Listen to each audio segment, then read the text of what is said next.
Hello class, this is अमन। बहुत स्वागत है आपका मेरे चैनल इकोनॉमिक्स वाला पे। जैसे कि हमने अपने लास्ट सेशंस कंप्लीट किए हैं, हम आज के सेशन में पार्ट 4 पढ़ने जा रहे हैं चैप्टर 1 का, जो है हमारा Indian economy on the eve of independence. इसके अंदर हम पढ़ेंगे आज फॉरेन ट्रेड के बारे में। तो आइए आज का सेशन स्टार्ट करते हैं। आप साथ के साथ समझते जाइएगा और नोट्स बनाते जाइएगा। अंडरस्टूड हो गया?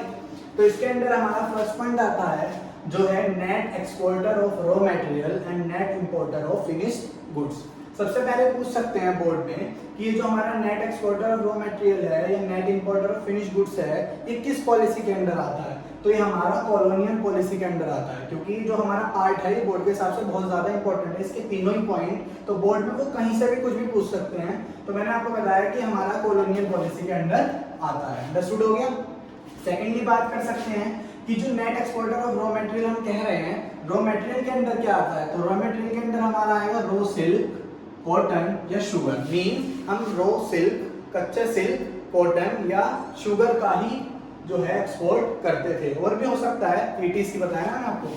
सेकेंडली जो हम कह रहे हैं net importer of finish goods, तो फिनिश गुड्स के अंदर क्या आता है? फिनिश गुड्स के अंदर आएगा प्रोडक्ट। अब आप पूछेंगे प्रोडक्ट कहाँ से आया? तो प्रोडक्ट जो है जो हमारा ब्रिटेन की या ब्रिटिश इंडस्ट्रीज से बन के हमारा प्रोडक्ट आ रहा था, उसका इंपोर्ट इंडिया में हो रहा था। मतलब हम सेल्फ कुछ नहीं कर रहे थे, हम जो है डिपेंड थे। क्योंकि मैंने आपको बताया था कि हम डिपेंड ऑन इंपोर्ट थे। हमने पार्ट 1 में पढ़ा था एक पॉइंट, डिपेंड ऑन इंपोर्ट। तो इसमें ये हमारा शो हो रहा है। अंडरस्टूड हो गया? ये हमारा फर्स्ट पॉइंट कवर होता है। अब हमारा सेकंड पॉइंट आता है जो है monopoly control on India's foreign trade. Means monopoly control क्या होता है? अगर कोई भी सिंगल गवर्नमेंट का कंट्रोल होता है किसी कंट्री पे, तो उसे मोनोपोली कंट्रोल कहते हैं। तो इंडिया के फॉरेन ट्रेड पे जो है वो ब्रिटिश गवर्नमेंट का कंट्रोल था। मींस ट्रेड के अंदर आया एक्सपोर्ट और इंपोर्ट। ट्रेड के अंदर हमारा एक्सपोर्ट और इंपोर्ट आता है, आपको पता है। तो जो हमारा एक्सपोर्ट और इंपोर्ट हो रहा था, उस पे हमारा किसका कंट्रोल था? ब्रिटिश गवर्नमेंट का।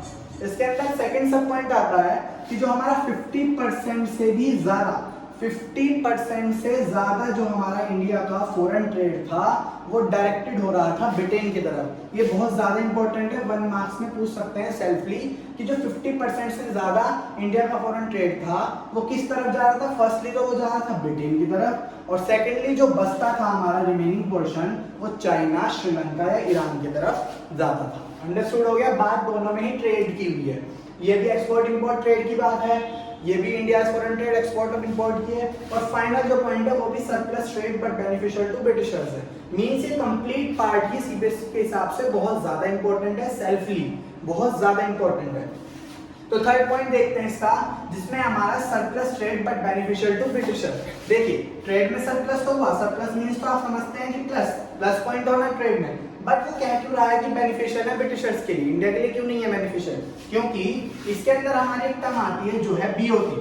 BOT मींस होता है balance of trade. Balance of trade के अंदर हमारा आता है एक्सपोर्ट जो है, बैलेंस ऑफ ट्रेड के अंदर हम जब कह सकते हैं जब कोई कंट्री का एक्सपोर्ट इंपोर्ट से ज्यादा होगा। जब एक्सपोर्ट इंपोर्ट से ज्यादा होगा, इंपोर्ट तो हम कर नहीं रहे ज्यादा लेकिन एक्सपोर्ट ज्यादा कर रहे हैं। अब एक्सपोर्ट में भी हम क्या कर रहे हैं भाई? एक्सपोर्ट कर रहे हैं तो अच्छी बात है, लेकिन यहाँ पर एक बात है कि एक्सपोर्ट जो हम कर रहे हैं वो प्राइमरी गुड्स का कर रहे हैं, मींस रॉ मटेरियल का कर रहे हैं, इंडस्ट्रियल गुड्स का नहीं कर रहे हैं, प्राइमरी गुड्स का कर रहे हैं। तो हमारी इंडस्ट्रीज तो जो है वो डाउन पे रही, और अगर इंडस्ट्रीज डाउन है तो कैपिटल डाउन हो गई, और कैपिटल डाउन हो गई तो हमारी ग्रोथ भी डाउन है। अगर कैपिटल डाउन हो गई तो हमारी ग्रोथ भी डाउन है, और ऐसा होने से जो है हम जो है बैकवर्ड इकोनॉमी को शो कर रहे हैं। अंडरस्टूड हो गया? तो इसके तीनों के तीनों पार्ट्स आपको समझ आ गए होंगे, उम्मीद करता हूं। और मैंने बहुत इजी फॉर्म में आपको पॉइंट वाइज बता रखा है। बुक से आप पढ़ेंगे तो बहुत ब्रीफली पैराग्राफ है, लेकिन इन पॉइंट्स का एक्सप्लेनेशन बहुत इजी फॉर्म में मैंने आपको कर रखा है। ठीक है? उम्मीद करता हूँ आपने मेरी लास्ट वीडियोस को भी चेकआउट किया होगा और आपको पसंद भी आई होगी। जाने से पहले यही कहूंगा, अगर उसमें भी कोई डाउट है या आज के पॉइंट में अगर कोई डाउट है, कोई भी डाउट है, तो आप मुझे बता सकते हैं, उसको मैं आपको सोल्व करके दूंगा। अंडरस्टूड हो गया? Thank you class.